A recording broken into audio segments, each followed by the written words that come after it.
भारत चुनाव में मोदी ने कर दिया ऐसा ऐलान, खड़े हो गए देश विरोधियों के कान। मुस्लिम आरक्षण पर पीएम मोदी ने कर दिया ऐसा काम, नाकाम हो गई विपक्ष की चाल। जो नहीं कर सकी थी कोई सरकार, वो काम करने वाली है मोदी सरकार।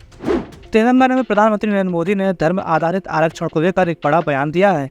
पीएम मोदी ने यह स्पष्ट कर दिया है कि जब तक वो जीवित है, देश में मुसलमानों को धर्म के आधार पर आरक्षण नहीं दिया जाएगा। हैदराबाद में प्रधानमंत्री नरेंद्र मोदी ने मंगलवार को कांग्रेस पर निशाना साधते हुए कहा, जब तक मैं जीवित हूँ, मुसलमानों को धर्म के आधार पर आरक्षण नहीं दिया जाएगा। SC, ST और OBC की कीमत पर वह मुसलमानों को धर्म के आधार पर आरक्षण की अनुमति नहीं देंगे। मेडक जिले में एक चुनावी रैली को संबोधित करते हुए मोदी ने विश्वास दिलाया कि वह अपने तीसरे कार्यकाल में संविधान के 75 साल पूरे होने का जश्न बड़े पैमाने पर मनाएंगे। तेलंगाना के मुख्यमंत्री रेवंत रेड्डी पर परोक्ष हमला बोलते हुए पीएम मोदी ने आरोप लगाया कि राज्य में डबल और टैक्स के जरिए इकट्ठा किया गया पैसा दिल्ली भेजा जा रहा है।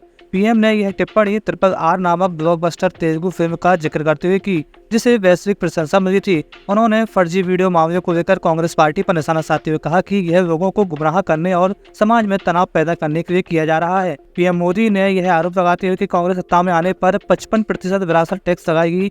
कहा कि जब पूरी दुनिया आर्थिक रूप से प्रगति कर रही थी, भारत पिछली UPA सरकार के तहत नीतिगत पंगुता से पीड़ित था।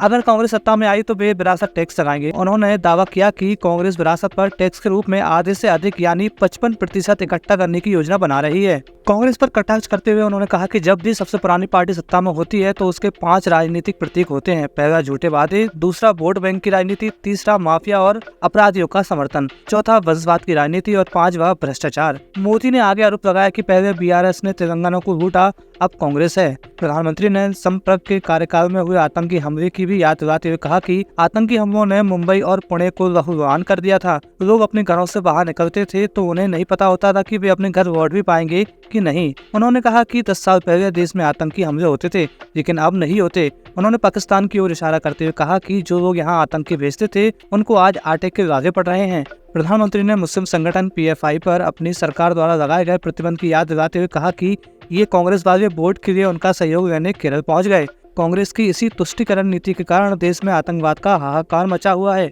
मोदी ने कहा कि पुणे की धरती साक्षी है कि कांग्रेस के शासनकाल में ही निर्दोष हिंदुओं पर सारा दोष डालने के लिए भगवा आतंकवाद की थ्योरी गढ़ी गई थी। जो लोग भाजपा और राजग से सच्चाई, मुद्दों और अपने काम के आधार पर आमने सामने राजनीतिक लड़ाई नहीं लड़ पा रहे हैं, वे अब सोशल मीडिया पर फेक वीडियो फैला रहे हैं।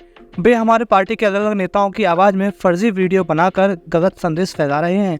ऐसे लोगों से सावधान रहने की जरूरत है। उन्होंने लोगों से आह्वान किया है कि उन्हें जब भी कभी कोई ऐसा वीडियो सामने आए तो वे उसे फॉरवर्ड करने की बजाय सीधे पुलिस को सूचित करें।